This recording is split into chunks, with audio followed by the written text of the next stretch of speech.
ప్రియ దేవుని బిడ్డలారా, మరి సమయంలో ఈ దినం మన కొరకు ఏర్పాటు చేయబడినటువంటి పాఠాలు మన ప్రియులు ప్రేమరాజు గారు చదవగా మనం విన్నాం. మొదటి రాజుల గ్రంథం 3వ అధ్యాయం మొదటి 3 వచనాలు. అదే రీతిగా మత్తయి సువార్త 22వ అధ్యాయం 34వ వచనం నుండి 40వ వచనం వరకు ఈ 2 భాగాల్లో కూడా మనకు మరి తెలియచేయబడుతున్నటువంటి ముఖ్యమైనటువంటి సారాంశం ఏమిటంటే, పాత నిబంధన గ్రంథంలో అనగా మొదటి రాజుల గ్రంథం మొదటి 3వ అధ్యాయం మొదటి 3 వాక్యాల్లో దేవుని ప్రేమించాలి అనేటువంటి మాట, దేవునిని ప్రేమించాలి అనేటువంటి మాట. నూతన నిబంధనలో అనగా మత్తయి సువార్త 22వ అధ్యాయం చదువుకున్నటువంటి వాక్య భాగాల్లో 30 నుంచి 40 వరకు ఉన్నటువంటి వాక్య భాగాల్లో దేవునిని పొరుగువానిని కూడా ప్రేమించాలి అనేటువంటి ఈ 2 మాటలు, అనగా ఈ దినం ప్రేమను గూర్చినటువంటి కొన్ని అంశాలు మరి మనం వాక్యం ద్వారా జ్ఞాపకం చేసుకుందాం. ఈ సమయంలో చదువుకున్నటువంటి వాక్య భాగంలో మొదటి రాజుల గ్రంథం 3వ అధ్యాయం 3వ వాక్యం మొదటి భాగాన్ని నేను చదువుతాను. 3వ అధ్యాయం 3వ వాక్యం మొదటి భాగం. తన తండ్రి అయిన దావీదు నియమించిన కట్టడలను అనుసరించుచు సొలొమోను యెహోవా యందు ప్రేమయుంచెను. దేవుని నామానికి మహిమ కలుగును గాక. సొలొమోను దేవుని యొక్క కృపను బట్టి తండ్రి తదనంతరం ఆ ఇశ్రాయేలు దేశానికి రాజుగా మరి ప్రతిష్ఠ చేయబడ్డాడు. ప్రతిష్ఠ చేసేయడానికి ముందుగా కొంత భాగంలోనే ఆయన రాజుగా ఉన్నాడు. ఆ తదుపరి మరి మిగిలినటువంటి భాగాల్లో కూడా ఆయన రాజుగా మరి దేవుని యొక్క కృపను బట్టి పరిపాలన ప్రారంభించినటువంటి వాడుగా ఉన్నాడు. తండ్రి చనిపోవడానికి ముందు అనగా దావీదు చనిపోవడానికి ముందు సొలొమోనుని దగ్గరకు పిలిచి తన దగ్గర కూర్చోబెట్టుకొని దేవుని యొక్క కట్టడలు ఏ రీతిగా ఆచరించాలి, దేవుని యొక్క ఆజ్ఞలు ఏ రీతిగా గైకొనాలి, దేవుని యొక్క ఆజ్ఞ చొప్పున ఏ రీతిగా నడుచుకోవాలో అన్నీ నేర్పించి, నీవు దేవుని కట్టడలు ఆజ్ఞలు చొప్పున నడుచుకుంటే నీ రాజ్యములో నీ కుటుంబంలో నీకు సంతోషం ఉంటుంది అనేటువంటి విషయాలన్నీ కూడా మరి వయసులో పెద్దవాడైనప్పటికీ కూడా సొలొమోను ఆ తండ్రి దగ్గర కూర్చోబెట్టుకొని ఈ విషయాలన్నీ కూడా బోధించాడు. సరే, ఈ అన్నింటిలో కూడా ముఖ్యమైనటువంటి సారాంశం ఏమిటంటే, దేవుని యొక్క నామాన్ని లేక దేవునిని నీవు ప్రేమించాలి అనేటువంటి మాట మరి సొలొమోనుకు దావీదు చెప్పినటువంటి వాడుగా ఉంటా ఉన్నాడు. ఇప్పుడు మనం చదువుకున్నటువంటి వాక్య భాగంలో మరి సొలొమోను యెహోవా యందు ప్రేమ ఉంచెను అనేటువంటి మాట చెప్తా ఉన్నాడు. దేవుని యందు ప్రేమ ఉంచాడు. కానీ సొలొమోను చేసినటువంటి మొదటి తప్పిదం ఏంటంటే, 3వ అధ్యాయం మొదటి వాక్యాన్ని చదువుకుందాం ఒకసారి. సొలొమోను ఐగుప్తు రాజు అయిన ఫరో కుమార్తెను పెళ్లి చేసుకొని అతనికి అల్లుడాయను. ఇది తండ్రి మరణానంతరం సొలొమోను చేసినటువంటి ఒక తప్పిదం. ఎందుకు నేను తప్పిదం అంటా ఉన్నాను, ఎందుకు బైబిల్ సొలొమోను చేసినటువంటి ఆ కార్యం తప్పిదం తప్పు అని అంటుందంటే, ఐగుప్తు రాజు ఫరో అన్యుడైనటువంటి వాడు, విగ్రహారాధికుడుగా ఉండేటువంటి వాడు. విగ్రహారాధికుని యొక్క కుమార్తెను మరి సొలొమోను వివాహం చేసుకుని దేవుణ్ణి ఒక ప్రక్క ప్రేమిస్తూనే విగ్రహాలను పూజించేటువంటి వారితోటి స్నేహాన్ని చేశాడు. ఈ రెండింటికి కూడా కుదరనటువంటి స్థితిలో ఈ యొక్క సొలొమోను తన జీవితాన్ని ప్రారంభం నుంచి కూడా ఆయా రకాలైనటువంటి తప్పిదాలతోటి నడిచినటువంటి వాడుగా ఆయన మరి కనపడతా ఉన్నాడు. ఏమిటి సొలొమోను చేసినటువంటి ఆ తప్పిదం అని అంటే, ఈ మొదటి రాజుల గ్రంథంలోనే 3వ అధ్యాయం 3వ వాక్యం 2వ భాగంలో, ఉన్నత స్థలములందు అతడు బలులు మాత్రము అర్పించుచు ధూపము వేయుచుండెను. ఉన్నత స్థలాలు అని అంటే మరి పాత నిబంధన కాలంలో బైబిల్లో ఉన్నత స్థలాలు అనేటువంటి మాట ఎక్కడ వచ్చినప్పటికీ కూడా ఆయా రకాలైనటువంటి కొండల మీద లేకపోతే గుట్టల మీద కొంచెం ఎత్తైనటువంటి ప్రదేశం ఏదైనా ఉంటే గనక ఈ అన్యులైనటువంటి రాజులు ఏం చేస్తూ ఉండేవారంటే, అన్యులైనటువంటి రాజులు చేసేటువంటి పని ఏంటంటే అక్కడ విగ్రహాలు ప్రతిష్ఠించి ఆ విగ్రహాలకు బలులు అర్పిస్తూ విగ్రహారాధన మరి చేసినటువంటి వారుగా ఉన్నారు. ఈ సొలొమోనుకి దేవుడు ఒక ఆధిక్యత ఇచ్చాడు. ఏమిటి ఆధిక్యత? దావీదుకు లేనటువంటి ఆధిక్యత దేవుడు సొలొమోనుకి ఇచ్చాడు. దేవుడైనటువంటి యెహోవా మీద అమితమైనటువంటి ప్రేమతో దావీదు ఏం చేశాడంటే దేవుని కొరకు ఒక నివాసం కట్టాలి. దావీదు గారు దావీదుపురం అనేటువంటి ఒక పట్టణాన్ని ఆయన కోసం కట్టుకున్నాడు. అక్కడ మంచి మంచి మరి నివాసాలు కట్టుకున్నాడు. ఒక దినాన ఒక ఆలోచన వచ్చింది ఆయనకి, నేను ఇంత మంచి నివాసాల్లో మరి సంతోషంగా గడుపుతా ఉన్నాను, నన్ను ఇంతగా హెచ్చించినటువంటి నా దేవునికేమో గుడారాలు ఉన్నాయి అని ఏ మూల ఏ రకమైనటువంటి మంచి వస్తువులు దొరుకుతాయో అన్నిటినీ కూడా సేకరించాడు. బంగారాన్ని సేకరించాడు, వెండిని సేకరించాడు, వెలగల రాళ్ళు సేకరించాడు. ఆ తదుపరి మంచి మంచి దేవదారు చెక్కలు, అనగా పుచ్చు పట్టకుండా చెదలు పట్టకుండా కొన్ని సంవత్సరాల పాటు ఉండేటువంటి చెక్కలు కూడా దూర ప్రాంతాల నుంచి మరి సేకరించి పెట్టినటువంటి వాడుగా దావీదు ఉన్నాడు. అలాంటి సందర్భంలో మందిరం కట్టడానికి మరి సందర్భం అవుతూ ఉండగా దావీదుకు దేవుడు దర్శనమిచ్చి, నా మందిరాన్ని నువ్వు కట్టడానికి వీలు లేదు. కారణం ఏమిటి? కారణం ఏంటంటే నీ యొక్క హస్తాలతోటి యుద్ధాలు చేశావు. ఈ యుద్ధాలు చేసిన దాన్ని బట్టి అనేక మంది రక్తాలు వలకపోసావు. ఈ రక్తశక్తమైనటువంటి నీ హస్తాలతో నా కొరకు దేవాలయం కడితే నేను దాంట్లో నివాసము ఉండను, కానీ నీ కడుపున పుట్టబోయేటువంటి నీ కుమారుడు నా కొరకు దేవాలయాన్ని కడతాడు అనేటువంటి మాట చెప్పాడు దావీదుకు దేవుడైన యెహోవా. ఈ మాట కూడా దావీదు సొలొమోనుకు చెప్పాడు, దగ్గర పెట్టుకొని కూర్చోబెట్టుకొని.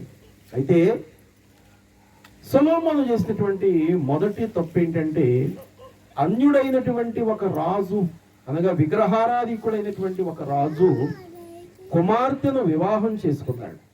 ఈ వివాహం చేసుకొని ఆమెతో ఉండేటువంటి ఆ సందర్భంలో దేవుని యందు ప్రేమ ఉంది, యెహోవా యందు ప్రేమ ఉంచననేటువంటి మాట దేవుడే సాక్ష్యం చెప్తా ఉన్నాడు మొదటి వచనంలో. కానీ ఆయన చేసినటువంటి తప్పిదం ఏంటంటే దేవుని కొరకు మరి సరైనటువంటి బలిపీఠాలు కట్టలేదు, దేవుని కొరకు సరైనటువంటి స్థలాలు ఏర్పాటు చేయలేదు. ఆ కారణంగా ఏం చేశాడు? పూర్వీకులైనటువంటి వారు ఎక్కడైతే విగ్రహారాధన చేశారో ఆ కొండల మీద ఆయన బలులు అర్పించేస్తా ఉండేవాడు.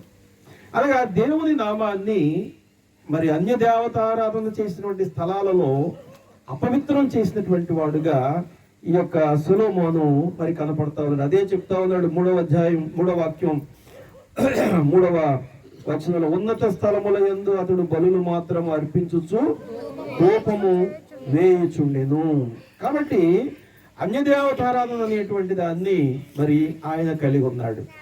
ఏమిటి, ఎందుకు వచ్చింది అన్యదేవతారాధన? వీళ్ళ ఐగుప్తు నుంచి వాగ్దాన దేశమైనటువంటి కనానుకు వచ్చిన తర్వాత కనానులో దేవుడైన యెహోవా వాళ్ళకి మరి ఒక మాట ఖండితంగా చెప్తా ఉన్నాడు.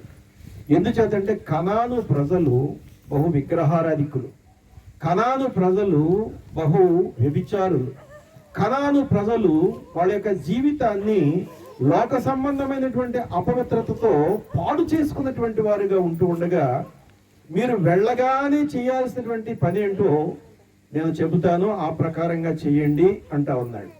ఏమిటి కనాను వాళ్ళు చేసేటువంటి పని? విగ్రహాలు పెట్టేవారు, విగ్రహాలకు బలర్పించేవారు, వ్యభిచారం చేసేవారు, మద్యపానులుగా ఉన్నారు. ఇంకా వాళ్ళు చేసినటువంటి మరి దౌర్భాగ్యమైనటువంటి కఠినమైనటువంటి పని ఏంటంటే వాళ్ళ యొక్క చిన్న పిల్లలు ఉంటారు చూసారా, ఆ చిన్న పిల్లల్ని ఈ ఉన్నత స్థలాల మీద బలులు ఇచ్చేస్తూ ఉండేవారట. అంటే వాళ్ళ యొక్క రక్తాన్ని మరి దేవతారాధన కొరకు వాడుతూ ఉండేటువంటి వారు. అందుచేత దేవుడు మరి ఇశ్రాయేలు ప్రజలకు ఒక మాట చెప్తా ఉన్నాడు. చూడండి ఒకసారి, ద్వితీయోపదేశకాండం 12వ అధ్యాయం 2, 3, 4 వాక్యాల్లో ద్వితీయోపదేశకాండం 12వ అధ్యాయం 2, 3, 4 వాక్యాల్లో మీరు స్వాధీనపరచుకొనబోవు జనములు గొప్ప పర్వతముల మీదనేమి, మెట్టల మీదనేమి, పచ్చని చెట్లన్నిటి క్రిందనేమి, ఎక్కడనైతే తమ దేవతలను పూజించెనో ఆ స్థలములన్నిటినీ మీరు బొత్తిగా పాడు చేయవలెను. ఆ స్థలాల్లో నా నామానికి సంబంధించినటువంటి ఏ పని కూడా మీరు చేయడానికి వీలు లేదు అని ఖండితంగా వాళ్ళతో చెప్తా ఉన్నాడు.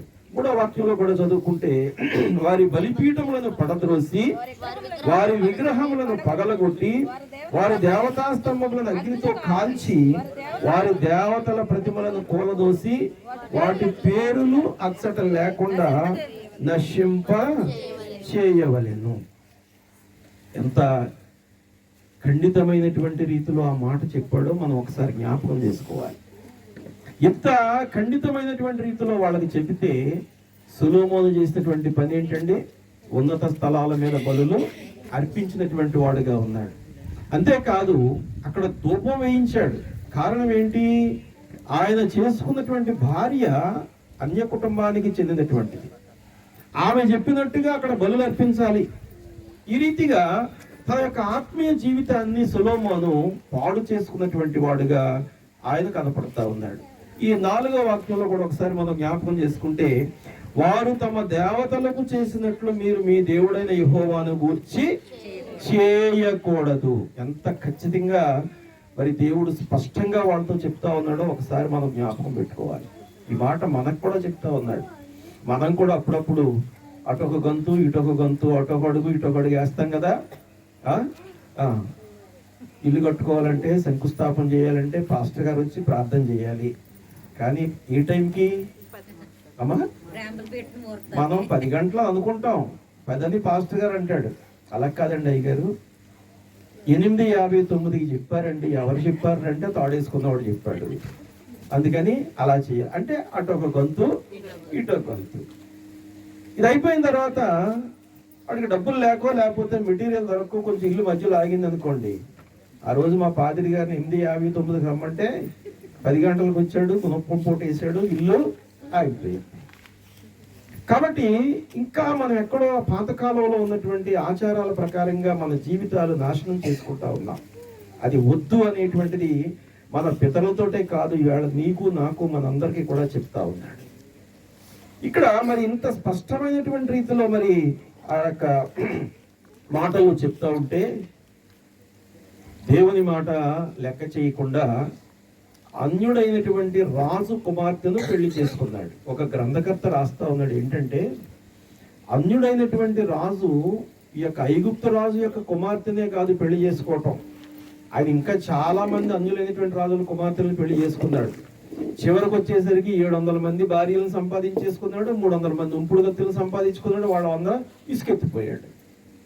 ఇసుకెత్తిపోయి మనకు సామెతల గ్రంథం అంతా రాసేసాడు, ఇసుకెత్తిపోయి ప్రసంగి గ్రంథం అంతా రాశాడు. చివరికి అంటా ఉన్నాడు, మందైనది వెనకటి వలనే దానిని తయారు చేసినటువంటి స్థాయికి మళ్ళీ వెళ్ళిపోతుంది అనేసాడు. ఇక్కడ మరి ఎంత స్పష్టంగా వాళ్ళతో చెప్పినప్పటికీ కూడా సొలొమోను ఒక ప్రక్క దేవుణ్ణి ప్రేమిస్తా ఉన్నాడు, దేవుని ఆ నామాన్ని ఘనపరచాలనేటువంటి ఆలోచన ఉంది. కానీ రాజ్యం మీద సింహాసనం మీద కూర్చున్నంతసేపు దేవుని నామాన్ని ఘనపరచాలనుకుంటున్నాడు. ఇంటికి రాగానే ఫరో గారి కుమార్తె ముఖం చూడగానే ఉన్నత స్థలాల మీదకు పోయి బలి చేద్దాం అనుకుంటున్నాడు, అక్కడ ధూపం వేసేద్దాం అనుకుంటున్నాడు. ఈ స్థితి ఎంతవరకు తీసుకెళ్లిపోయిందంటే ఆయనకి ఒకసారి చూడండి, మొదటి రాజుల గ్రంథంలోనే 11వ అధ్యాయం 7-8 వాక్యాల్లో, మొదటి రాజుల గ్రంథం 11వ అధ్యాయం 7-8 వాక్యాల్లో సొలొమోను కెమేషు అను మోయాబీయుల హేయమైన దేవతకును మొలెకు అను అమ్మోనీయుల హేయమైన దేవతకును యెరూషలేము ఎదుటనున్న కొండ మీద బలిపీఠములను కట్టించెను. 8వ వాక్యంలో తమ దేవతలకు ధూపము వేయించు బలులు అర్పించుచుండిన తన భార్యల నిమిత్తం అతడు ఎలాగూ అంటే అమ్మోనీయుల పిల్లలు చేసేసుకున్నాడు, మోయాబీయుల పిల్లలు చేసేసుకున్నాడు, షిత్తీములో ఉన్నటువంటి వాళ్ళ పిల్లలు చేసేసుకున్నాడు, సీదోనీయుల పిల్లలు చేసేసుకున్నాడు. వీళ్ళందరూ కూడా దేవతారాధన చేసేటువంటి వారు. ఈ దేవతారాధన చేసేటువంటి వారి పిల్లల్ని పెళ్లిళ్ళు చేసుకుని తన భార్యలను తృప్తిపరచడం కోసం దేవుని నామాన్ని ప్రేమిస్తూ ఉన్నట్టుగానే ఉన్నాడు, కానీ బలులు మాత్రం ఎవరికి అర్పిస్తా ఉన్నాడు? విగ్రహాలకు అర్పిస్తా ఉన్నాడు. మరి పితరులు చేసినటువంటి ఆ ఉన్నత స్థలాలు అనగా దేవునికి ఇష్టము కానటువంటి పనులు చేసినటువంటి ఆ స్థలాల్లోనే అక్కడ మరి బలి అర్పిస్తున్నటువంటి వాడుగా ఉంటూ ఉన్నాడు. అయితే ఇలాంటి పనులు చేస్తున్నటువంటి సందర్భంలో దేవునికట సొలొమోను మీద కోపం వచ్చింది. కోపం రాదా? మరి మన పిల్లలు ఉన్నారు, మన ఎదురుగుండా మన మాట వింటున్నట్టుగానే నటిస్తారు, బయటికి వెళ్ళి చేయరాని పనులన్నీ చేస్తారు, అవి మన చెవిలో పడతాయి. మనకి ఎలాగుంటుందండి? నా కష్టమంతా పెట్టి, నా శ్రమంతా ఓర్చి నా పిల్లల కోసం నేను ఎంత పాటు పడుతూ ఉంటే వీళ్ళు ఇంతగా నన్ను మోసం చేస్తారా అనేటువంటి బాధ. మరి ఒకళ్ళిద్దరు పిల్లలు ఉంటేనే మనకు అంత బాధ అయితే ఈ సర్వ ప్రపంచానికి కూడా అధిపతిగా ఉన్నటువంటి దేవునికి మరింత బాధగా ఉంటది. చూడండి ఒకసారి మొదటి రాజుల గ్రంథం 11వ అధ్యాయం 11వ వాక్యంలో ఆయన అక్కడ చెప్తా ఉన్నాడు, యెహోవా అతని మీద కోపగించి సెలవిచ్చినది ఏమనగా, నేను నీతో చేసిన నా నిబంధనను కట్టడలను నీవు ఆచరింపకపోవుట నేను కనుగొనుచున్నాను గనుక ఈ రాజ్యము నీకుండకుండా నిశ్చయముగా తీసివేసి నీ దాసునికి ఇస్తాను. అంటే సొలొమోను దగ్గర పనిచేసేటువంటి ఒక పనివాడికైనా ఇవ్వడానికి ఇష్టపడతా ఉన్నాడు, కానీ దేవుడు ఆ రాజ్యం అంతా కూడా సొలొమోను చేతిలో ఉంచడానికి దేవుడు ఇష్టపడలేదు. ఎందుకంటే అతను తప్పుదారిలో ఉన్నాడు. మరి పరిపాలకుడుగా ఉన్నటువంటి ఆ రాజే లేక ఒక గృహ యజమానిగా ఉన్నటువంటి ఆ తండ్రే తప్పు చేస్తూ ఉంటే ఈ కుటుంబం ఏ రీతిగా నాశనం అయిపోద్దో ఆ రాజ్యము కూడా అదే రీతిగా నాశనం అయిపోద్దని దేవుడైన యెహోవా కనుదృష్టిట లోకమనంతటా సంచారం చేసినట్టుగానే ఈ సొలొమోను యొక్క రాజ్యములో కూడా చూస్తే ఒక దాసుడు కనపడ్డాడటండి. అంటే సొలొమోను దగ్గర పనిచేసేటువంటి దాసుడుకు ఉన్నటువంటి మంచి మరి తనము కూడా సొలొమోనుకు లేదు దేవుని దగ్గర. కారణం ఏంటో తెలుసా? ఒక ప్రక్క దేవునిని ప్రేమిస్తూనే మరొక ప్రక్క అన్యులైనటువంటి తన భార్యల కొరకు విగ్రహారాధన చేస్తూ దాన్ని ప్రోత్సహిస్తూ ఉన్నటువంటి వాడుగా మరి ఆయన కనపడుతూ ఉన్నాడు. ప్రియ దేవుని బిడ్డలారా, అంత స్పష్టంగా తెలియచేసి ఆయన ఏం చేశాడంటే, దేవుడు చాలా జాలి కలిగిన వాడు. మీరు ఇంటికి వెళ్ళిన తర్వాత 11, 12 చదవండి. ఎంత ప్రేమ కలిగిన వాడంటే ఆయన ఎప్పుడూ కూడా ఒక వాగ్దానం చేస్తే ఆ వాగ్దానాన్ని మరిచిపోయే దేవుడు కాదు. ఆ వాగ్దానాన్ని ఒకవేళ ఒక తరములో ఉన్నటువంటి వారు తప్పు చేసినా ఆ తర్వాత తరములో ఉన్నటువంటి వారి కొరకు కొంతైనా మేలు చేయాలని ఆశపడేటువంటి దేవుడు. ఇది దావీదు యొక్క మరి మాదిరి. ఏమిటి దావీదు యొక్క మాదిరి? సౌలు అనేటువంటి రాజు దావీదును అనేక సార్లు చంపాలనుకున్నాడు. అతను తన యొక్క కుమార్తెనిచ్చి వివాహం చేస్తాను, గొలియాతును చంపేస్తానని చెప్పినటువంటి ఆ సౌలు రాజు దావీదుకు మరి ఆ యొక్క 10,000 కొలది, సౌలుకు 1,000 కొలది అనేటువంటి మాట వినేసరికి తనను తాను కుంచుకుపోయి దావీదును ఎలాగైనా చంపాలి అనేటువంటి ఆలోచన కలిగినటువంటి వాడుగా ఉంటే మొత్తం మీద గొలియాతు చనిపోయినటువంటి వాడుగా ఉన్నాడు. గొలియాతు చనిపోవటమే కాదు, ఆ చనిపోయిన తర్వాత సౌలు కూడా కాలక్రమేణా ఆయా సందర్భాలలో ఎన్నో తప్పులు దావీదు పక్షంగా చేసి సౌలు మరి తనకు తానుగా మరణశిక్ష విధించుకొని చనిపోతే ఇక సౌలు కుటుంబంలో ఎవరు మిగలలేదండి. యుద్ధంలో అందరూ చనిపోయారు. అయితే దావీదు ఒక దినాన తన భోజనం బల్ల దగ్గర కూర్చొని ఒక మాట అంటా ఉన్నాడు పని వాళ్ళతోటి, సౌలు కుటుంబంలో నేను సహాయం చేయడానికి ఎవరైనా ఉన్నారా అని అడుగుతాడు. అడిగితే అక్కడ పని చేసేటువంటి వాళ్ళు వచ్చి అంటా ఉన్నారు, ఏమనంటే ఒకడు మిగిలిన్నాడయ్యా, ఒకడు మిగిలి ఉన్నాడు, అయితే వాడు కుంటివాడు. ఈ యుద్ధం జరిగేటప్పుడు కొన్ని కొండల మీద నుంచి దిగి వెళ్తా ఉంటే ఆ బిడ్డ చంకలో నుంచి జారిపోతే 2 కాళ్ళు విరిగిపోయినట అతనికి. అతని పేరు మెఫీబోషెతు. సౌలు కుటుంబంలో నేను ఎవరికైనా సహాయం చేయడానికి ఎవరైనా ఉన్నారని అడిగితే ఒకడున్నాడు, వాడు మెఫీబోషెతు, వాడు కుంటివాడు అంటాడు.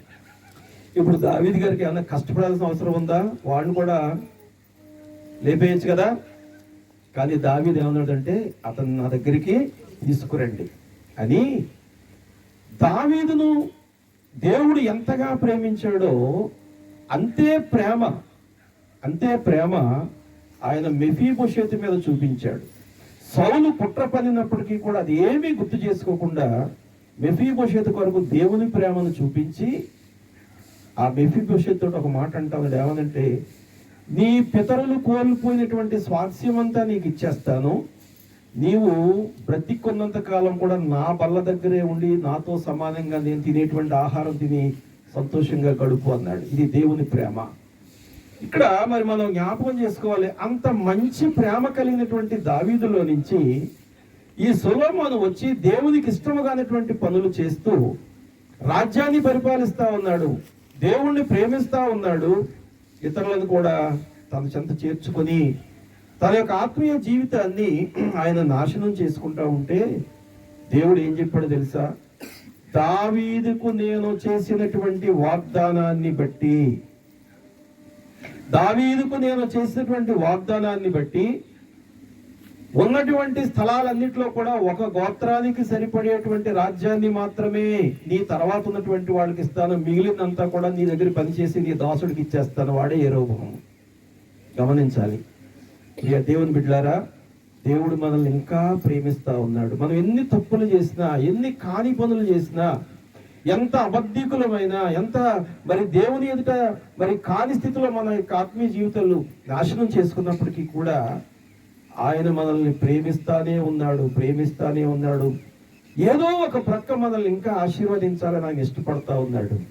ఆయన ఇష్టపడేటువంటి దేవుడు. అందుచేత సొలొమోనుకి దర్శనమిచ్చి చెప్తా ఉన్నాడు, నీ రాజ్యాన్ని నీ చేతిలో ఉండదు, కానీ దావీదును బట్టి, దావీదు నాకు చిత్తానుసారుడైనటువంటి మనుష్యుడు కాబట్టి దావీదుకు నేను చేసినటువంటి ఆ వాగ్దానాన్ని బట్టి అతని దగ్గర ఉన్నటువంటి ఆ రాజ్యం అంతట్లో కూడా 9 భాగాలు బయటకు వెళ్ళిపోతాయి, కానీ 1 భాగం మాత్రమే నీకు స్వాస్థ్యముగా నీ పిల్లలకి ఇస్తాను అని దేవుని యొక్క ప్రేమ అక్కడ కనుపరుస్తా ఉన్నాడు. అయితే రాను ఈ దావీదు గోత్రంలో నుంచే, వంశాల్లో నుంచే ఇశ్రాయేలు ప్రజలను ఏలటానికి ఒక రాజు వచ్చాడు. ఆయన పేరు హిజ్కియా. ఏం పేరు?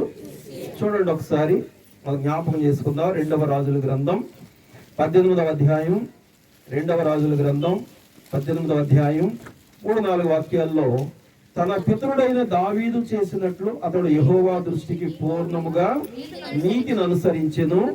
ఎలా నడుచుకున్నాడో చెప్తా ఉన్నాడు 4వ వాక్యంలో. ఉన్నత స్థలములను కొట్టివేసి, విగ్రహములను పగలగొట్టి, దేవతా స్తంభములను కొట్టివేసి, మోషే చేసిన ఇత్తడి సర్పమును చిన్న భిన్నములుగా చేసెను.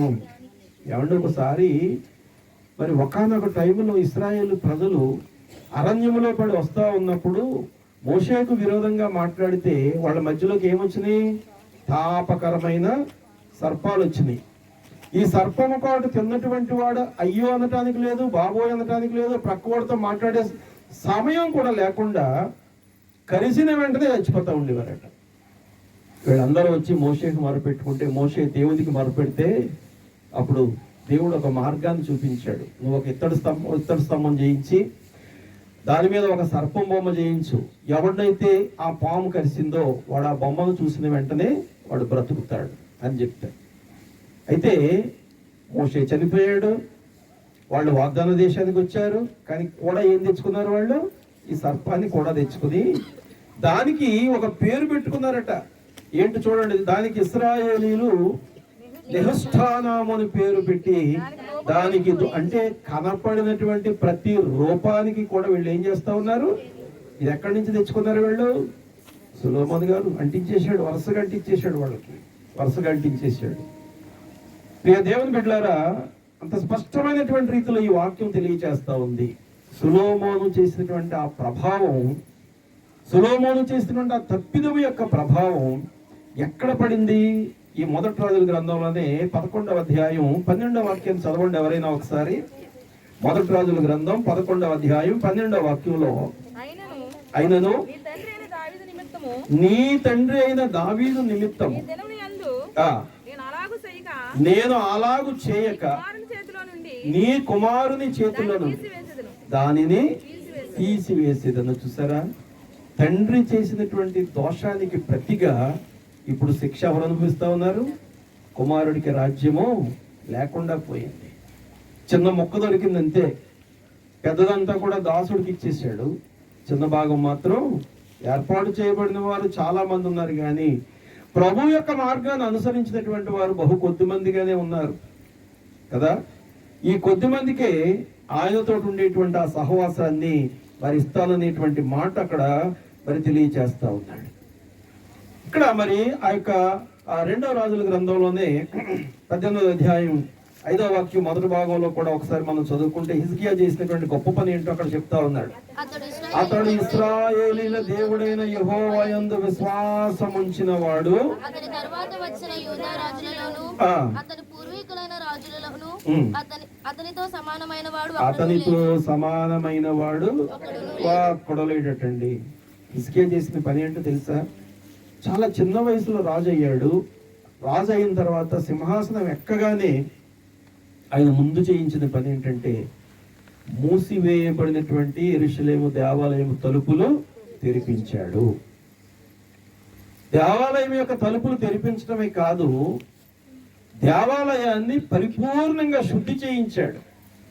శుద్ధి చేయించడమే కాదు, లేవీలందరినీ పిలిచి మీకు మీరుగా వెళ్ళి మిమ్మల్ని మీరు శుద్ధి చేసుకోండి, మీ వస్త్రాలు శుద్ధి చేసుకోండి, నూతనమైనటువంటి వస్త్రాలు ధరించుకొని దేవుని యొక్క మందిరంలో మీరు పరిచర్య చేయండి అని ఒక శ్రేష్టమైనటువంటి క్రమాన్ని అతడు పాటించినటువంటి వాడుగా మరి ఉంటా ఉన్నాడు.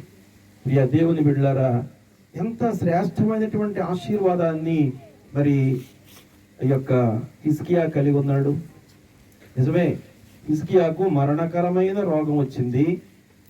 అయితే హిజ్కియాలో కూడా కొన్ని లోట్లు ఉన్నాయి. ఏమిటా లోట్లు? హృదయంలో గర్వించాడట. దేంట్లో గర్వించాడు? హృదయంలో గర్వించాడు. హృదయ గర్వం ఉంటే దేవుని ఎదుట నిలవబడడానికి అర్హత లేదు. మొదటి తప్పు. హిజ్కియాలో ఉన్నటువంటి రెండో తప్పు ఏంటంటే దేవుని మందిరాన్ని శుద్ధి చేశాడు, రాజ్యాన్ని క్రమపరిచాడు, కానీ తన కుటుంబాన్ని తన బిడ్డలను సరి చేసుకోలేదు. ఈ రెండు కార్యాలను బట్టి దేవుడు హిజ్కియాకు మరణకరమైన రోగం ఇస్తే మంచం మీద నుంచి కూడా లేచేటువంటి ఓపిక లేక గోడ తట్టు తిరిగి ప్రార్థన చేసేటట్టండి. మంచం మీదే పడుకొని ఆ విని వెంటనే ప్రవక్త వచ్చాడు, ఆ గాయానికి తగినటువంటి చికిత్స చేశాడు. హిజ్కియా ఒకసారి చేసినటువంటి ఆ యొక్క పశ్చాత్తాప ప్రార్థనకు దేవుడు హిజ్కియాకు ఎన్ని సంవత్సరాల ఆయుష్ పెంచాడు? 15 సంవత్సరాల ఆయుష్ మరి పెంచినటువంటి వాడుగా ఉంటున్నాడు. ప్రియ దేవుని బిడ్డలారా, మన పిల్లలకు మనం చేయాల్సిన బోధ దావీదు తన కుమారునికి చేసినటువంటి బోధ. ఏం బోధ చేశాడు? మొదటి రాజుల గ్రంథం 2వ అధ్యాయంలో చాలా పెద్ద బోధ కనపడుతుంది, కానీ క్లుప్తంగా మరి సరైనటువంటి మాటలతో ద్వితీయోపదేశ కాండం మొదటి దినవృత్తాంతాల గ్రంథం 8వ అధ్యాయం 9వ వాక్యంలో తన కుమారుడైనటువంటి సొలొమోనుకు దావీదు చేసినటువంటి ఆ యొక్క హితోపదేశం, ఆ మంచి మాటలు ఏంటో చూద్దాం ఒకసారి. సొలొమోనా, నా కుమారుడా, నీ తండ్రి యొక్క దేవుడైన యెహోవా అందరి హృదయములను పరిశీలించువాడును ఆలోచనలన్నిటినీ ఎరిగిన వాడునై ఉన్నాడు. నీవు ఆయనను మొదటి దినవృత్తాంతాల గ్రంథం 28వ అధ్యాయం 9వ వాక్యం అమ్మ. మళ్ళా నేను చదువుతాను చూడండి. సొలొమోనా, నా కుమారుడా, నీ తండ్రి యొక్క దేవుడైన యెహోవా అందరి హృదయములను పరిశోధించువాడును ఆలోచనలన్నింటినీ ఎరిగిన వాడునై ఉన్నాడు. నీవు ఆయనను తెలుసుకొని హృదయపూర్వకంగాను మనఃపూర్వకంగాను ఆయనను సేవించుము. ఆయనను వెదకిన ఎడల ఆయన నీకు ప్రత్యక్షమగును. తన్ను వెదకెడు వారికి నే దొరికేదానంటివి. ఇశ్రాయేలు సైన్యములకు పాటలు పాడతాం కదా మనం వెతకాలండి. ఒక సహోదరి ఉంది, ఆమెకు 10 వెండి నాణాలు ఉన్నాయి, అందులో ఒకటి పోయింది. నాకు 9 ఉన్నాయి కదా చాలు అని కూర్చుందా? చెప్పాలి. ఎందుకు కూర్చోలేదు? అది కావాలి. ఏది కావాలి? పోగొట్టుకున్నటువంటిది కావాలి. అది దొరికినప్పుడు ఎంత సంతోషపడిందండి. అదే ఇక్కడ ఆయన తెలియజేస్తాను, నువ్వు వెతకాలి. ఓ కుమారుడా సొలొమోనా, నువ్వు ఎవరిని వెతకాలి? రాజ్యాలు వెతకక్కర్లేదు. ఎందుకంటే సొలొమోను కాలంలోనట అసలు యుద్ధాలే జరగలేదట. కారణం ఏంటో తెలుసా? 40 సంవత్సరాలు పరిపాలించాడు, యుద్ధాలు జరగలేదు. ఎందుకు చెప్పండి? లాజిక్తో చెప్పాలి ఈ మాట.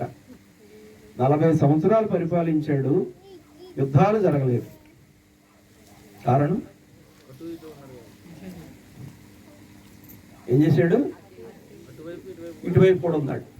అటువైపు అంటే ఎవరైతే యుద్ధం చేసి మన మీదకి వస్తారో అమోనీయులు, మోయాబీలు, షిత్తీయులు, ఆ చుట్టుపక్కల ఉన్నటువంటి అన్యులందరూ రాజుల పిల్లల్ని తీసుకొచ్చి పెళ్లి చేసుకుంటూ అల్లుడైపోయాడు కదా. అల్లుడి మీద వస్తాడు దెబ్బలాటికి.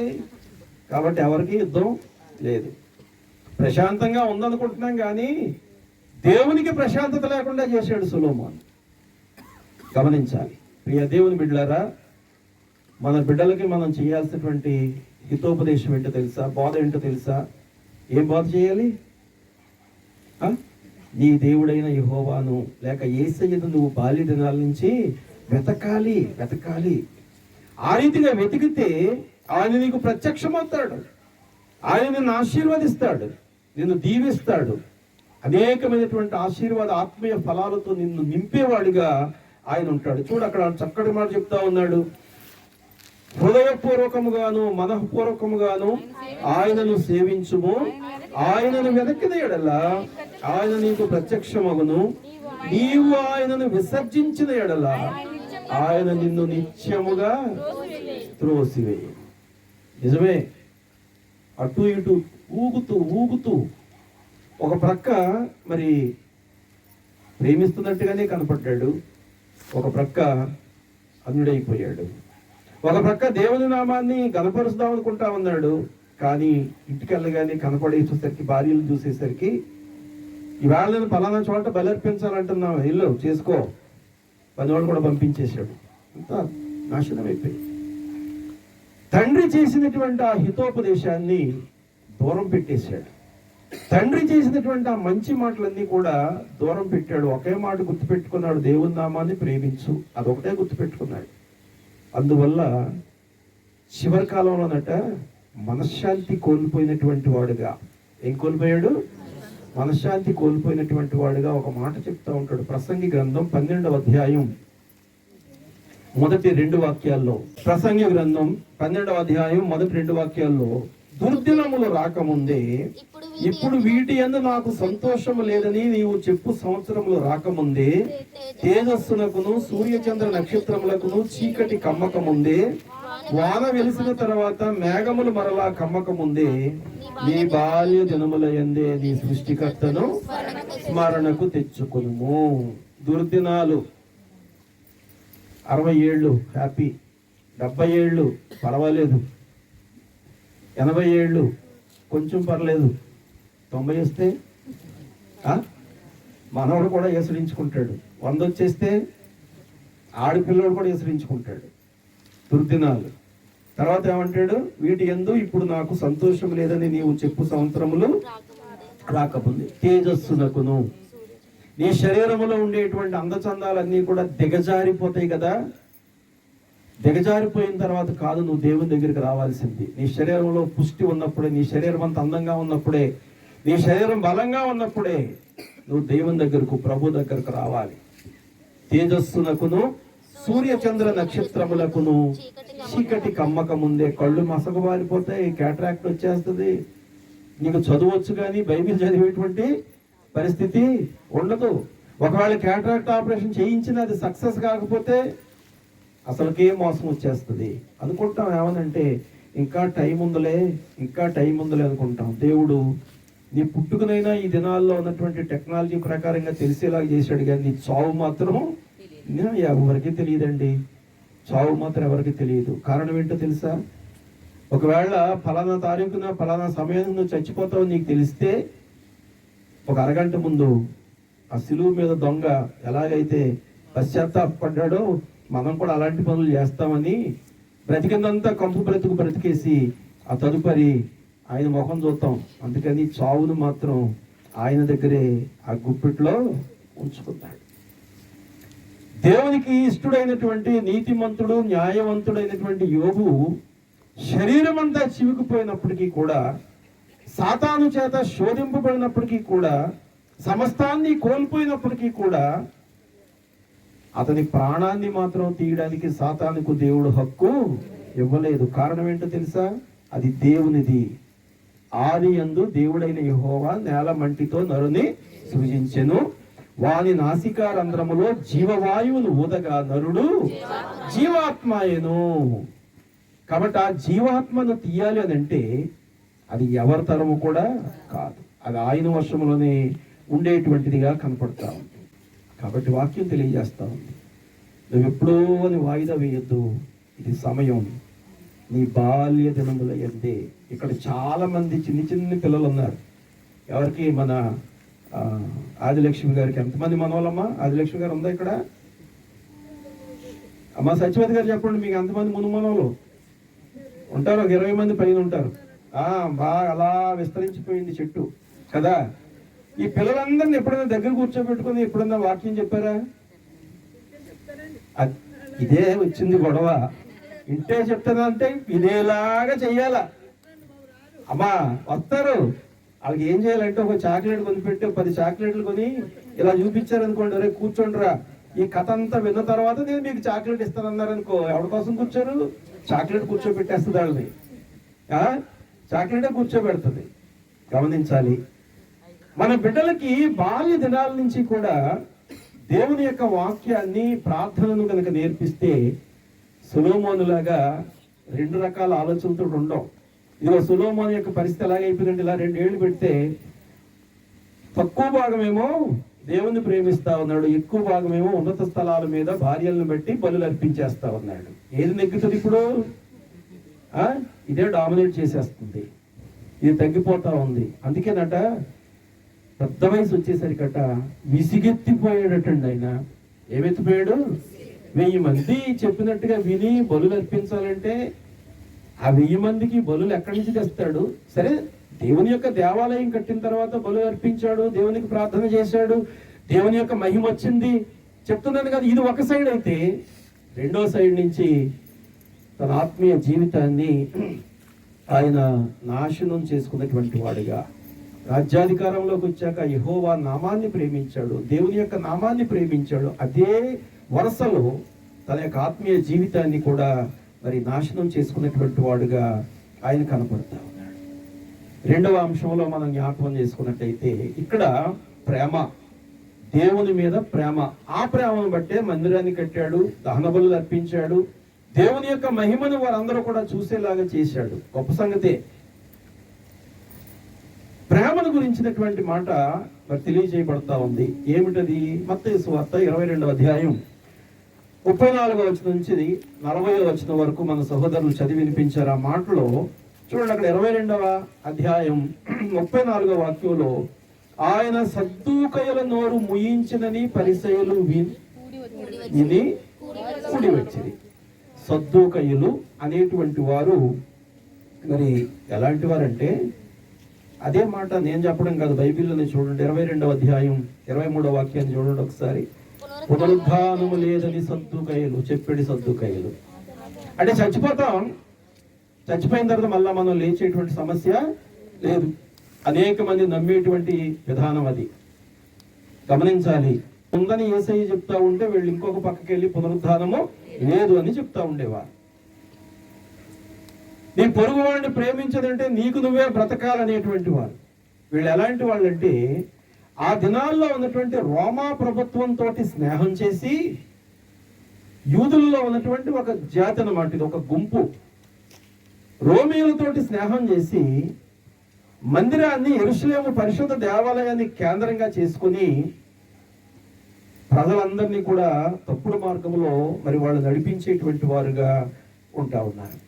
వీళ్ళ వాదన ఏంటంటే పునరుద్ధానం అనేటువంటిది లేదు అనేటువంటి మాట చాలా స్పష్టంగా చెప్తా ఉండేవారు. అయితే యేసు ప్రభు వారు పరిసయ్యులు ఆయనతో వాదం వేసుకుంటే ఈ పరిసయ్యులకు చెప్పాడు, వాళ్ళని నోరు ముయించి పంపించాడు ఆయన. ఆ వెంటనే సద్దూకాయలు వెళ్ళారు ఆయన దగ్గరికి. సద్దూకాయలు వెళ్ళి ఆయన చిక్కుల్లో పెట్టడానికి ఒక ప్రశ్న ఆయన అడుగుతా ఉన్నారు. ఆ 22 అధ్యాయం 30వ వాక్యంలో, పునరుత్థానమందు ఎవరును పెండ్లి చేసుకొనరు, పెండ్లికి ఇయ్యబడరు, వారు పరలోకమందున్న దూతల వలె ఉందురు. ఈ మాట యేసయ్య చెప్పడానికి కారణం ఏంటంటే, వాళ్ళు వచ్చి చాలా చిక్కు ప్రశ్న వేసేస్తున్నాం యేసు ప్రభుకి, ఇక దొరికిపోతాడు మాకు అనుకున్నారు. ఆయన దొరికిపోతాడు మాకు అనుకొని చిక్కు ప్రశ్న వేస్తా ఉన్నారు. ఏంటో తెలుసా? ఒక సహోదరి ఉంది, ఆమె ఒక ఇంట్లో ఒక వ్యక్తిని పెళ్లి చేసుకుంది, ఆ మగాయన చచ్చిపోయాడు. ధర్మశాస్త్ర ప్రకారంగా ఉన్నటువంటి రూల్ ఏంటంటే, రెండో వాడు ఆమెను మళ్ళా తీసుకుని ఆమె ద్వారా సంతానాన్ని కనాలి. వాడు చచ్చిపోయాడు, మూడో వాడు చచ్చిపోయాడు, నాలుగో వాడు చచ్చిపోయాడు, ఐదో వాడు చచ్చిపోయాడు, ఆరో వాడు చచ్చిపోయాడు. పునరుత్థానములో ఈ 6గురిలో ఎవరు ఆమెకు భర్తగా కనపడతారు? ప్రశ్న బాగుంది కదా, చాలా బాగుంది. మనం అయితే 4వ వాడో 3వ వాడో అని వాడు మంచితనాన్ని బట్టి మనం లెక్కేసి చెప్పేస్తాం. కానీ యేసయ్య చెప్పిన మాట ఇప్పుడు మనం చదువుకున్నదే 30వ వాక్యం 22:30లో, పునరుత్థానమందు ఎవరు పెండ్లి చేసుకున్నారు, పెళ్లికి ఇయ్యబడరు, వారు పరలోకమందున్న దూతల వలె అనగా దేవుని యొక్క ప్రతినిధులలాగా కనపడతారు. దూతలు ఎలాగైతే మరి పరిశుద్ధమైనటువంటి రీతిలో ప్రభు పరిచర్య చేస్తారో, ఇదిగో మనం కూడా అదే రీతిగా పరిచర్య చేయడానికే ఈ యొక్క సిద్ధపాటంతా కూడా. ఈ సద్దూకయ్యులు, పరిసయ్యులు, శాస్త్రులు వీళ్ళందరూ కూడా నేరారోపణ చేద్దామని వాళ్ళు ఏం చేస్తారంటే, మోషే ధర్మశాస్త్రాన్ని మాత్రమే నమ్ముతారు. నూతన నిబంధన కానీ ఆ తర్వాత ఉన్నటువంటి గ్రంథాలు కానీ వాళ్ళకి అక్కర్లేదు. 5 కాండాలే కావాలి. ఆదికాండం, నిర్గమాకాండం, లేవియాకాండం, సంఖ్యాకాండం, ద్వితీయోపదేశకాండం. ఇది మోషే ధర్మశాస్త్రం, దీన్ని మాత్రమే మేము అనుసరిస్తాము. దాన్ని త్వర అంటారు. ఈ త్వరాను మాత్రమే మేము అనుసరిస్తాం తప్ప వేరే ఇతరమైనటువంటివి మాకు అక్కర్లేదు. అసలు పునరుత్థానం అనేటువంటిది లేదు. ఈ లోకంలో ఉన్నప్పుడు మీరు జల్సాగా బలాదూరు తిరగవచ్చు అని వారి యొక్క ప్రాబల్యాన్ని ప్రజల మధ్యలో కాపాడుకోవడానికి రకరకాలైనటువంటి మరి వేష భాషలతో వాళ్ళు ఆ ప్రజల్ని ప్రక్కదారి పట్టిస్తూ ఉండేటువంటి వారు. దేవుని యొక్క మాట, ప్రభు యొక్క మాట ఏమాత్రం కూడా మరి లక్ష్య పెట్టకుండా బ్రతికినటువంటి వారుగా మరి వారు కనపడతా ఉంటే, యేసు ప్రభు దగ్గర వచ్చారు. దేవదూతల్లా ఉండాలా? దేవదూతలను పోలి ఉంటామా? దేవుని యొక్క ప్రతినిధులుగా ఉంటామా? ఏం చేయాలి అదేంటి ఆయన చక్కటి మాట చెప్తా ఉన్నారు. చూడండి ఒకసారి 37 నుంచి 39 వాక్యాలు. అందుకు ఆయన నీ పూర్ణ హృదయముతోను, నీ పూర్ణ మనసుతోను నీ దేవుడైన ప్రభువును ప్రేమింపవలెనన్నది ఇది ముఖ్యమైనది, మొదటి ఆజ్ఞ. 39వ వాక్యంలో, నిన్ను వలె నీ పొరుగువానిని. ఈ రెండే ధర్మశాస్త్రం అంతా ఈ 2 విషయాల్లోనే ఆధారపడి ఉంది. అబ్బాయి వెళ్ళండి, ఆ రీతిగా చేయండి, అలా చేయండి అని చెబుతూ ధర్మశాస్త్రంలో ఉన్నటువంటి ప్రవక్తలు మరి మాట్లాడిన మాటలు కూడా ఈ రెండింటి మీదే మాట్లాడారు. అది వాళ్ళకి ఖండితమైనటువంటి ఆ మాట చెప్పి వాళ్ళను పంపించినటువంటి వాడుగా ఉంటాం. అనగా ఈ లోకంలో వాళ్ళు బ్రతుకుతా ఉన్నారు. కానీ యూదుల్లో జాతులు ఇవన్నీ కూడా పరిసయ్యులు, సద్దుకాయలు, శాస్త్రులు, పరిసయ్యులు అనేటువంటి వీళ్ళంతా వీళ్ళు బ్రతుకుతా ఉన్నారు. కానీ ఎంతసేపు కూడా నీతిమంతుడైనటువంటి వాని మీద నేరారోపణ చేసి వాళ్ళ యొక్క ప్రాపకాన్ని నిలబెట్టుకుందాం అనుకునేటువంటి పరిస్థితిలో కనపడతా ఉంది. మరి ధర్మశాస్త్ర ప్రకారంగా వాళ్ళు అనుసరిస్తా ఉన్నప్పుడు ధర్మశాస్త్రంలో కూడా ఈ మాట చెప్పాడు కదా మోషే గారు. ద్వితీయోపదేశకాండం 6వ అధ్యాయం 4-5 వాక్యాల్లో మోషే కూడా చెప్తా ఉన్నాడు ఈ మాట. ఇశ్రాయేలు వినుము, మన దేవుడైన యెహోవా అద్వితీయుడగు యెహోవా నీ పూర్ణ హృదయముతోను, నీ పూర్ణ ఆత్మతోను, నీ పూర్ణ శక్తితోను నీ దేవుడైన యెహోవాను ప్రేమింపవలెను. అది ఒకసారి కాదండి, మళ్ళా 10వ అధ్యాయం 12వ వాక్యంలో కూడా అదే మాట చెప్తా ఉన్నాడు. ఇన్నిసార్లు చెప్పినప్పటికీ కూడా వాళ్ళు ఏం చేస్తా ఉన్నారంటే వాటిని తుక్కుపెట్టి వాటిని పక్కన పెట్టి వాళ్ళ ప్రాపకం నిలబడడం కోసం ఆయనను మరి ఇబ్బందులు పెట్టడానికి ఈ రీతిగా ముందుకు సాగుతూ ఉంటే, ఆయన చెప్పినటువంటి మాటలు వినేసరికి వాళ్ళు ఏమైపోయారు? అక్కడ పరిసయ్యుల నోరు ముయించాడు, ఇక్కడ సద్దుకయ్యుల నోరు ముయించాడు. కానీ ప్రభు చెప్పేది ఏంటో తెలుసా? నీ దేవుని నామాన్ని ప్రేమించు, నీ పొరుగువాడిని ప్రేమించు. అనగా ప్రేమ, తండ్రి అయినటువంటి దేవునిలో ప్రేమ ఉంది. ఆయనను ప్రేమించినటువంటి వారు బహుగా అభివృద్ధి చెందారు పాత నిబంధన కాలంలో. కుమారుడైనటువంటి యేసుక్రీస్తులో కూడా ప్రేమ ఉంది. ఆయనను ప్రేమించి ఆయన మార్గంలో నడిచినటువంటి వారు ఆశీర్వదించబడ్డారు. అయితే ఈ దినాల్లో మన మధ్యలో ఎవరున్నారు చెప్పండి? ఇశ్రాయేలు ప్రజలకేమో తండ్రి అయినటువంటి యెహోవా దేవుడు ఉన్నాడు. 2000 సంవత్సరాల క్రితం ప్రజల మధ్యలో యేసయ్య ఉన్నాడు. ఇప్పుడు మన మధ్యలో ఎవరున్నారు? పరిశుద్ధాత్ముడు ఉన్నాడు. అయితే దేవుడైనా క్షమించాడు, కుమారుడైతే మరీ క్షమించాడు. కానీ పరిశుద్ధాత్మకు వ్యతిరేకంగా మాట్లాడితే ఈ యుగంలో కానీ రాబోయేటువంటి యుగంలో కానీ నీకు క్షమాపణ రాదు. కాబట్టి మన జీవితాలు క్రమపరుచుకొని మరి ముందుకు సాగాలి. పౌలు గారు కూడా అదే చెప్తా ఉంటాడు రోమా సంఘానికి రాస్తూ 13వ అధ్యాయం 8వ వాక్యంలో, ఒకరినొకడు ప్రేమించుట విషయంలో తప్ప మరేమీ ఎవనికిని అచ్చి ఉండవద్దు. పొరుగు వానిని ప్రేమించుట కంటే ధర్మశాస్త్రము నెరవేర్చుట. చూడండి ఒకసారి. ఒకరినొకడు ప్రేమించుట విషయములో తప్ప మరేమియు ఎవనికిని అచ్చి ఉండరాదు. పొరుగువానిని ప్రేమించువాడే ధర్మశాస్త్రమును నెరవేర్చువాడు. అక్కడ కూడా చెప్పాడు మోషే గారు, ఇక్కడ యేసయ్య కూడా చెప్పాడు. మరి ఎంతమంది మీ పొరుగు వారిని ప్రేమిస్తా ఉన్నాం? ఇదే లోటు గలతీ సంఘంలో ఉంటే గలతీ సంఘానికి కూడా రాస్తా ఉన్నాడు. 5వ అధ్యాయం 16వ వాక్యంలో 14వ వాక్యంలో, ధర్మశాస్త్రం అంతయు నిన్ను వలె నీ పొరుగువానిని ప్రేమించుము అని ఒక్క మాటలో సంపూర్ణమై ఉన్నది. దేవుని నామానికి మహిమ కలుగును గాక.